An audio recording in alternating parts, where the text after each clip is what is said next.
இன்றைக்கான தேவனுடைய வார்த்தை மன்னிப்பு.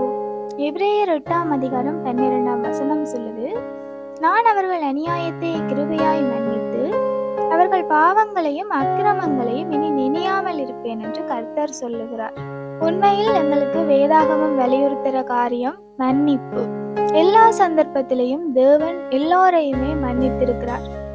ஆனால் இந்த வசனம் சொல்லுது, நான் இனிமேல் அவர்களுடைய பாவங்களை அக்கிரமங்களையும் நினையாமல் இருப்பேன் என்று. தேவன் எங்களை மன்னிக்கிறாராக இருந்தால் அவர் அந்த கணமே அந்த பாவங்களை மறந்து போகிறார். ஆனால் தேவனுடைய பிள்ளைகளாக இருக்கிற நாங்கள் சில நேரங்கள்ல மன்னிக்கிறது இல்லை. தேவன் மன்னித்து மறந்து போகிறது போல நாங்களும் எல்லோரையுமே மன்னித்து மறந்து போகிறவர்களாய் காணப்பட வேணும். ஒரு சில நபர்களை நாங்கள் பார்த்தோமானால் அவர்கள் அவர்களுடைய தவறுகளை மன்னிக்கிறார்கள், ஆனால் அந்த தவறை மறந்து போகிறதில்லை. உதாரணமாக, எங்களுக்கு ஒரு நபர் ஒரு தவறை செய்கிறாராக இருந்தால் நாங்கள் அந்த தவறை மன்னிக்கிறது மாத்திரமல்ல, மறந்து போகிறவர்களாய் காணப்பட வேணும்.